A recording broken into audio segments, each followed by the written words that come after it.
नमस्कार, आप सभी का हार्दिक स्वागत है एनवीर एजुकेशन के इस यूट्यूब चैनल पर। तो दोस्तों 6 सितंबर 2021 को सूचना सहायक भर्ती परीक्षा जो कि बिजली विभाग के द्वारा करवाई जा रही है और आईबीपीएस इसको कंडक्ट करवा रहा है, तो उसके लिए मेरे हिसाब से आप सभी जो है तैयारी कर रहे होंगे, जो भी इस वीडियो को अभी क्लिक करके देख रहे हैं। तो इस वीडियो के अंदर आपको जो सी लैंग्वेज का जितना भी कॉन्सेप्ट्स हैं जो एग्जाम में उसके क्वेश्चन पूछे जा सकते हैं, तो उसका पूरा कॉन्सेप्ट जो है एक आपको जो है कंप्लीट इस मैराथन क्लास के अंदर आपको मैं समझाने वाला हूं, ठीक है ना। साथ में आपको जो है ये नोट्स जो है आप इसके स्क्रीनशॉट भी ले सकते हैं। डेफिनेटली ये क्वेश्चंस पूछे भी जा चुके हैं और इतना शानदार तरीके से आपको पढ़ाने वाले हैं कि आपके एक भी क्वेश्चन ऐसा नहीं लगेगा कि बाहर आया है इस क्लास से, ठीक है ना। तो ये सी लैंग्वेज का कंप्लीट जो है मैराथन क्लास है, अदर टॉपिक्स के अलग में क्लास लेके आऊंगा।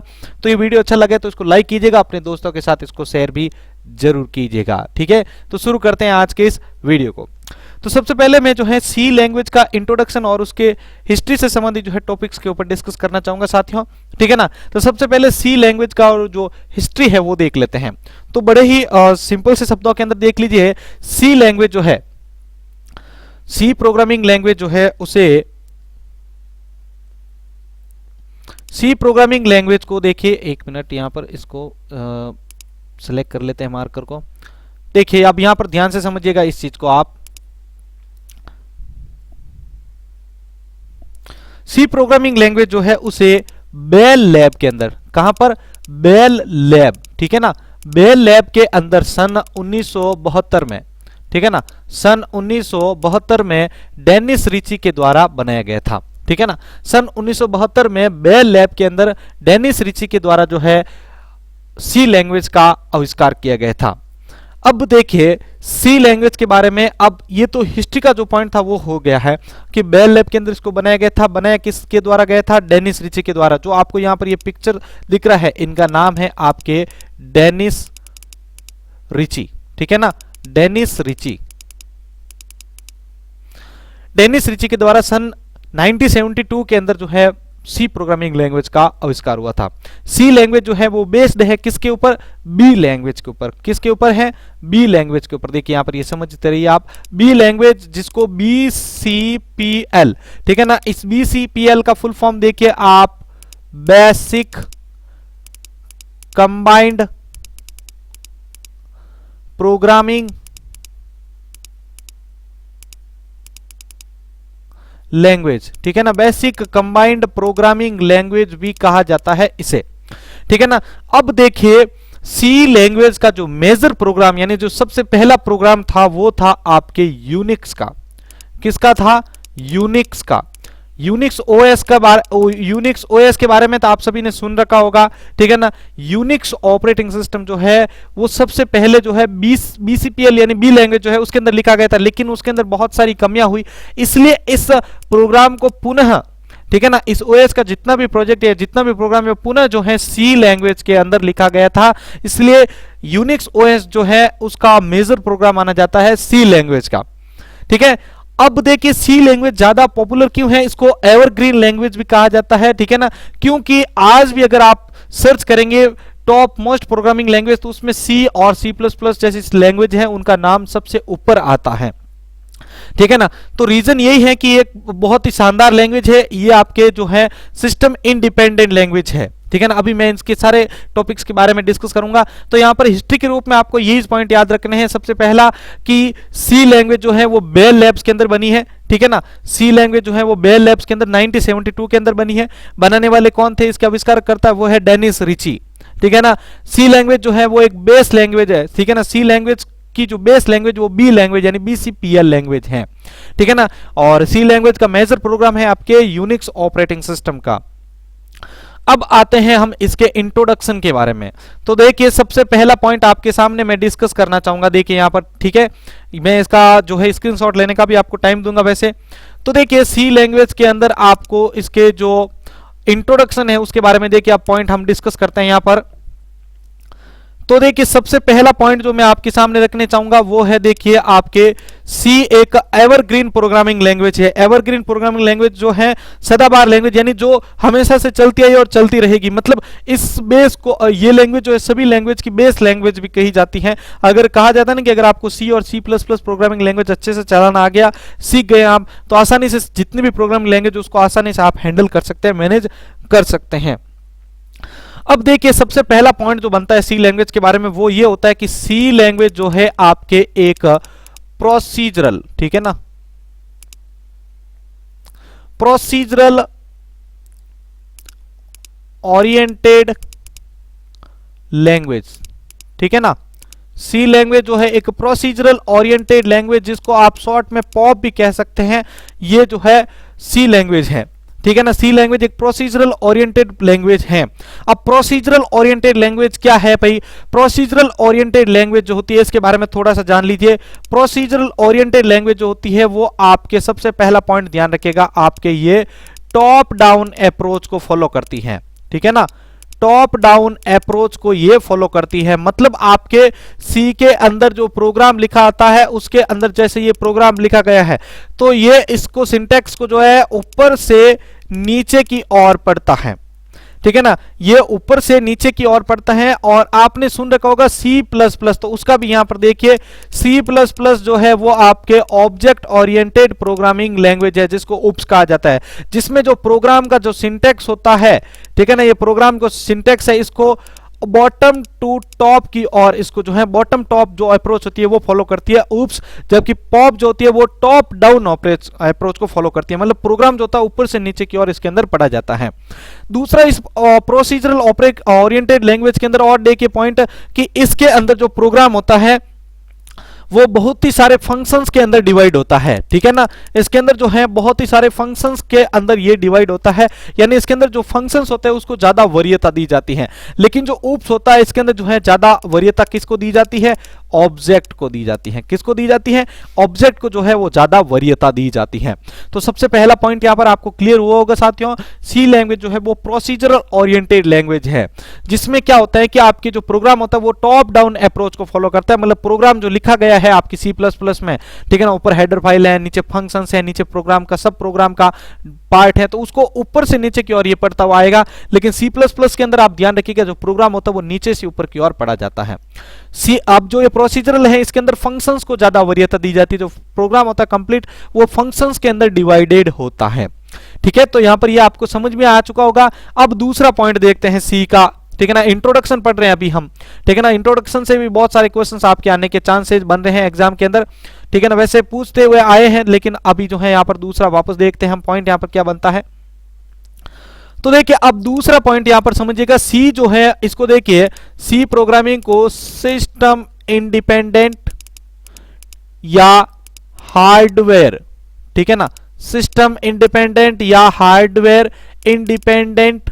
एक तीसरा होता है कि ये क्रॉस, ठीक है ना, क्रॉस प्लेटफॉर्म। ये सारे के सारे पॉइंट आपने कहीं ना कहीं बुक्स के अंदर अलग अलग जगह को पढ़े होंगे, इन सभी को मैं एक ही जगह यहां पर बताता हूं। सिस्टम इंडिपेंडेंट, हार्डवेयर इंडिपेंडेंट का मतलब होता है, या क्रॉस प्लेटफॉर्म का मतलब होता है कि सी जो प्रोग्रामिंग लैंग्वेज होती है वो किसी भी हार्डवेयर या किसी भी ऑपरेटिंग सिस्टम के ऊपर कार्य कर सकती है, ठीक है ना। किसी भी ऑपरेटिंग सिस्टम या किसी भी हार्डवेयर के ऊपर कार्य कर सकती है सी लैंग्वेज, इसलिए इसको सिस्टम इंडिपेंडेंट या हार्डवेयर इंडिपेंडेंट लैंग्वेज या क्रॉस प्लेटफॉर्म लैंग्वेज भी कहा जाता है। दूसरा पॉइंट यहां पर क्लियर हो चुका है आपके। तीसरा देखिए, सी का इंट्रोडक्शन के अंदर तीसरा पॉइंट अगर आपको मैं बताना चाहूं तो देखिए आपके तीसरा पॉइंट बनता है आपके साथियों कि सी के अंदर जो प्रोग्राम लिखा जाता है, ठीक है ना, तो वो बहुत ही लो लेवल, बहुत ही कम मेमोरी जो है वो प्रयोग करता है, इसलिए बोला जाता है कि सी यूजेज लेस मेमोरी, ठीक है ना। थोड़ा यहां पर लिखने में भाई प्रॉब्लम हो रहा है, ठीक है ना, स्टाइलस जो है वो सही से काम नहीं कर रहा है। तो देखिए सी का जो प्रोग्राम होता है वो बहुत ही कम मेमोरी का प्रयोग करता है, यानी ये लेस मेमोरी के ऊपर जो है कार्य करता है। चौथा पॉइंट यहां पर देखिए, सी का जो इंट्रोडक्शन है उसके अंदर देखिए चौथा पॉइंट आपके कि सी के अंदर जो है बहुत प्रचलित, यानी जो आज के टाइम में सबसे ज्यादा जो फेमस प्रोग्रामिंग जो फेमस ऑपरेटिंग सिस्टम है, जैसे विंडोज हो गया, ठीक है, लिनक्स हो गया और यूनिक्स हो गया, ये प्रोग्रामिंग, ये जो ओएस है, ऑपरेटिंग सिस्टम है, इनको कोड किया गया है कि इसके अंदर सी लैंग्वेज के अंदर, ठीक है ना। ये जो कंप्लीट प्रोजेक्ट जो है वो सी लैंग्वेज, सी और सी प्लस प्लस की सहायता से तैयार किया गया है, ठीक है ना। इसलिए जो सी और सी प्लस प्लस जो लैंग्वेज है इनको एवरग्रीन लैंग्वेजेस भी कहा जाता है, क्योंकि भाई इतने बड़े बड़े जो ऑपरेटिंग सिस्टम्स हैं इनको इनके अंदर डेवलप किया गया, तो उनकी वरीयता तो बहुत ही जानदार होगी ना। इस प्रकार से जो यहां पर हम मान सकते हैं कि इसके अंदर जो है ऑपरेटिंग सिस्टम जो है विंडोज, लिनक्स, यूनिक्स जो है वो इसी के अंदर ही लिखे गए हैं। तो यहां पर आपको 4 पॉइंट क्लियर हो गए होंगे। पहला पॉइंट आपके था प्रोसीजरल प्रोग्रामिंग लैंग्वेज का, ठीक है ना। प्रोसीजरल प्रोग्रामिंग लैंग्वेज में आपको बता दिया कि ये टॉप डाउन अप्रोच फॉलो करती है, ठीक है ना, जिसमें सिस्टम को ऊपर से नीचे की ओर पढ़ा जाता है, ठीक है ना। इसमें जो है सिस्टम सी प्रोग्रामिंग के अंदर एक फंक्शन जो होता है उसको ज्यादा वरीयता दी जाती है, क्योंकि ये पीओपी को फॉलो करता है, यानी प्रोसीजरल ओरिएंटेड प्रोग्रामिंग को। दूसरा हमने पॉइंट डिस्कस किया है कि ये सिस्टम इंडिपेंडेंट या हार्डवेयर इंडिपेंडेंट या क्रॉस प्लेटफॉर्म लैंग्वेज है, मतलब ये किसी भी ऑपरेटिंग सिस्टम या किसी भी हार्डवेयर के ऊपर काम कर सकती है। इसके अंदर जो प्रोग्राम बनता है वो बहुत ही कम मेमोरी को जो है घेरता है या कम मेमोरी को जो है यूज करता है। उसके बाद चौथा पॉइंट हमने पढ़ा था सी लैंग्वेज के बारे में कि सी लैंग्वेज जो है इसके अंदर फेमस ऑपरेटिंग सिस्टम जैसे विंडोज, यूनिक्स, लिनक्स जो है वे इसके अंदर कोड किए गए हैं या इसके अंदर लिखे गए हैं, ठीक है। अब 5 जो है पॉइंट है इसके बारे में मैं डिस्कस करना चाहूंगा आपके साथ। 5 पॉइंट देखिए आपके, ये वेरी इंपॉर्टेंट पॉइंट है भाई।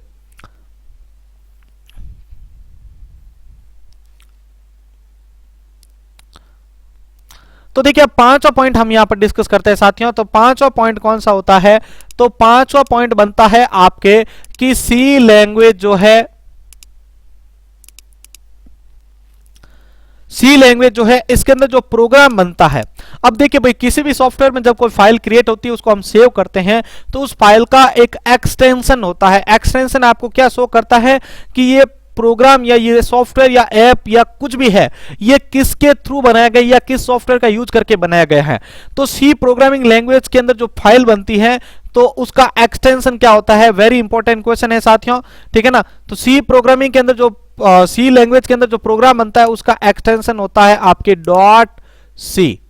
ध्यान रखिएगा, सी प्रोग्रामिंग के अंदर जो प्रोग्राम बनता है, ठीक है ना, सी लैंग्वेज के अंदर वो प्रोग्राम .c एक्सटेंशन के थ्रू जो है इसको सेव किया जाता है।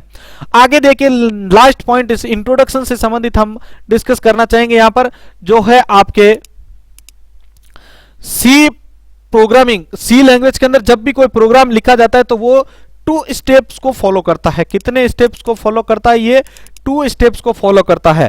पहला स्टेप देखिए यहां पर मैं लिख रहा हूं, पहला स्टेप जो होता है वो होता है आपके, पहला स्टेप होता है आपके कंपाइलेशन का, और दूसरा स्टेप देखिए आपके वो होता है आपके लिंकिंग का, ठीक है ना, कंपाइलेशन और लिंकिंग। तो देखिए मैं इन दोनों को यहां पर लिख देता हूं, ठीक है ना, कंपाइलेशन और लिंकिंग होता है। अब हम इन दोनों को समझ लेते हैं भाई, ठीक है, इन दोनों को यहां पर समझते हैं। कंपाइलेशन में क्या होता है भाई, देखिएगा इसको थोड़ा सा इजी लैंग्वेज के अंदर समझिएगा ताकि आपकी जो है इसको अलग से इसकी परिभाषा वगैरह रटना ना पड़े। तो देखिए कंपाइलेशन में क्या होता है कि जब सी के अंदर आप कोई भी कोड लिखते हो तो उस कोड को हम कहते हैं सोर्स कोड, ठीक है ना, इस कोड को हम कहते हैं सोर्स कोड। ये सी है भैया, ये होता है सोर्स कोड, ठीक है ना। सी प्रोग्राम के अंदर जब भी कोई प्रोग्राम लिखा जाता है, जब भी कोई कोड लिखा जाता है उसको हम सोर्स कोड कहा जाता है।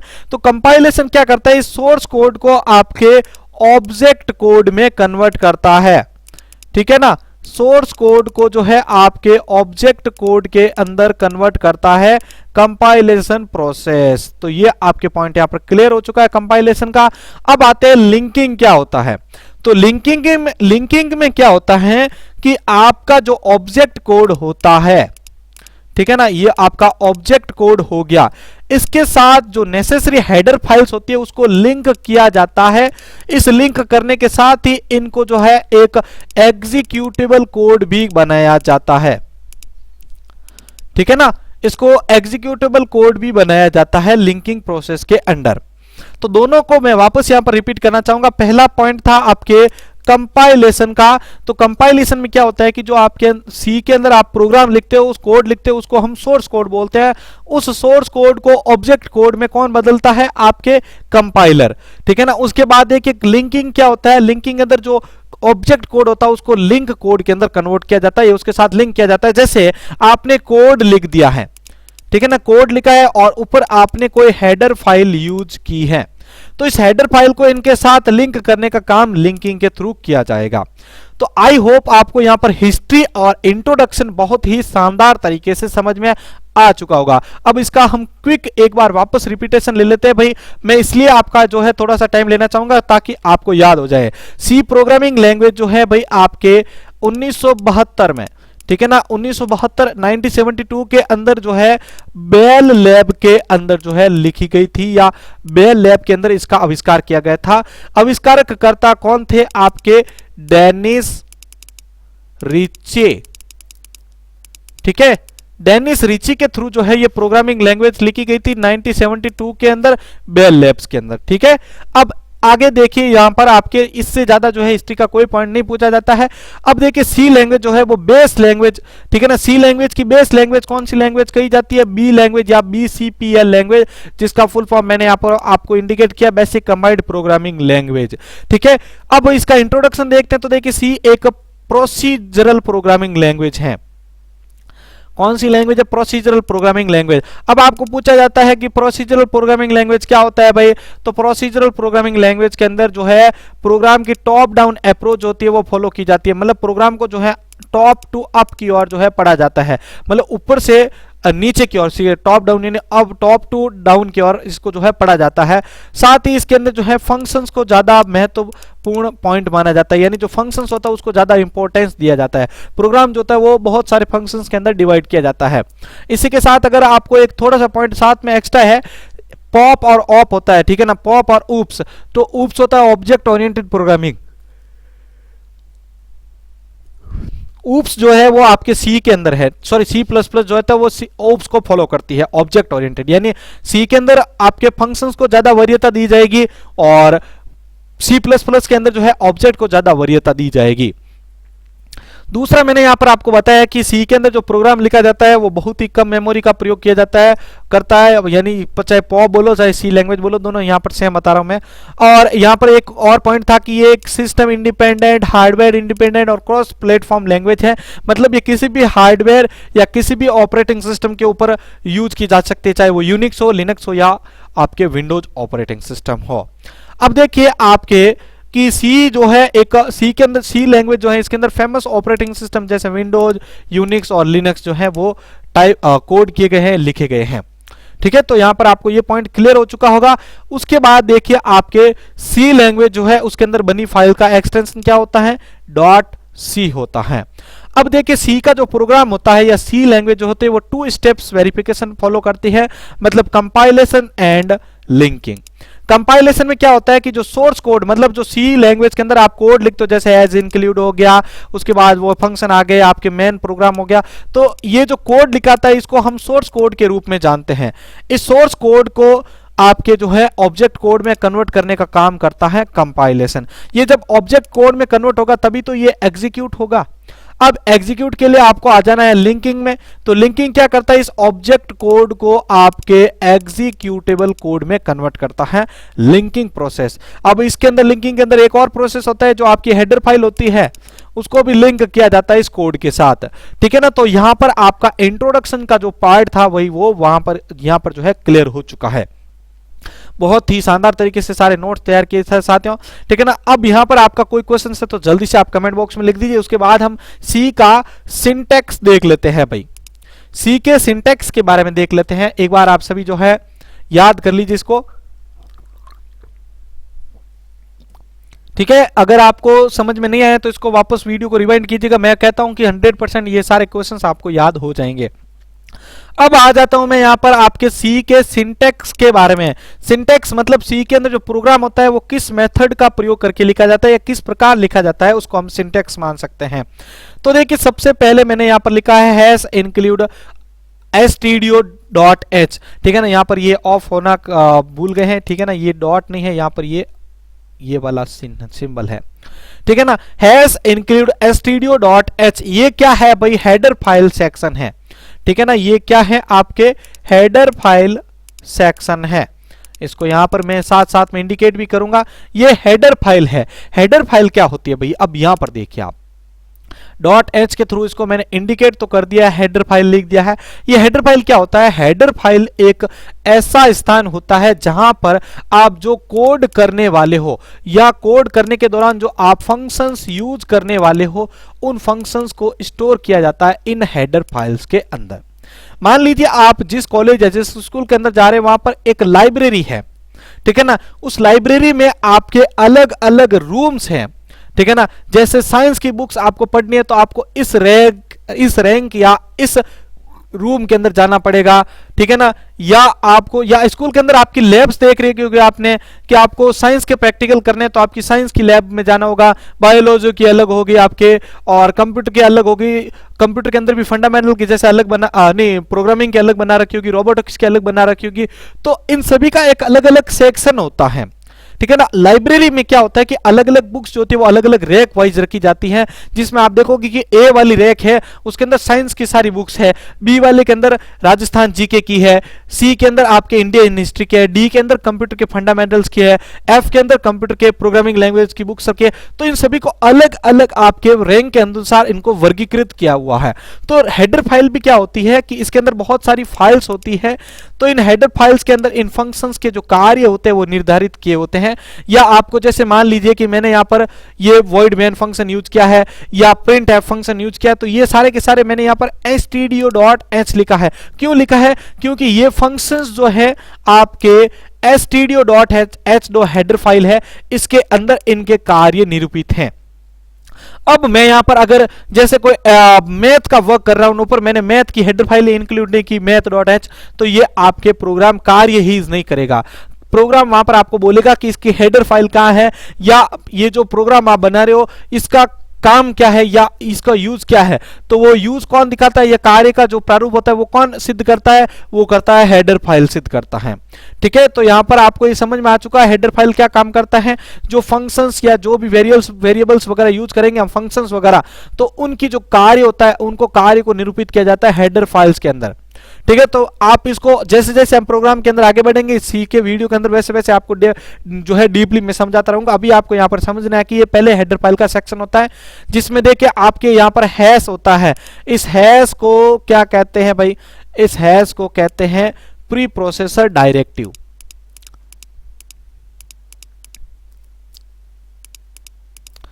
प्री प्रोसेसर डायरेक्टिव कहते हैं इस हैश को, ठीक है ना। इस हैश को आपके जो है प्री प्रोसेसर डायरेक्टिव कहते हैं, ठीक है ना। इस इंक्लूड का मतलब होता है शामिल करना, ठीक है। और उसके बाद आता है हेडर फाइल डॉट एच। अब इस तीनों का मिला के क्या मतलब हुआ कि इस प्रोग्राम में मतलब जब इस प्रोग्राम को हम कंपाइल करेंगे या रन करेंगे तो ये क्या कहेगा मशीन को, मशीन तो आपको पता है वो कमांड्स के ऊपर काम करती है, तो ये मशीन को बोलेगा कि भाई प्रोग्राम के अंदर कोड को समझने से पहले या कोड करने से पहले आप इस हेडर फाइल को इंक्लूड कीजिए। प्री प्रोसेसर का मतलब होता है काम करने से पहले, ठीक है ना। इस हेडर फाइल को इंक्लूड यानी शामिल कीजिए। अब ये शामिल करेगा तो समझ जाएगा कि studio.h है। अब दूसरी हेडर फाइल भी होगी तो पहले वो ये इसको पढ़ेगा फिर दूसरी के ऊपर जाएगा फिर इन कोड के ऊपर जाता है, ध्यान रखिएगा, ठीक है ना। तो यहां पर ये समझ जाएगा। उसके बाद देखिए यहां पर जो है ये void अलग है, मेन अलग है, ये फंक्शंस है, ठीक है ना। ये जो पैरेंथेसिस ब्रैकेट ऑन ऑफ है जो है ये फंक्शंस को डिफाइन करते हैं, फंक्शन को शो करते हैं, ठीक है ना। मेन जो है यहां पर एक फंक्शन का नेम है, ठीक है ना। किसी भी प्रोग्राम जो होता है, कोई भी प्रोग्राम जो होता है उसका स्टार्टिंग जो होता है वो मेन फंक्शंस के थ्रू होता है, ठीक है। उसके बाद होता है void। void का अर्थ होता है कोई भी प्रकार का रिटर्न नहीं करवाना अपन को, ये void का अर्थ होता है खाली या कुछ भी नहीं।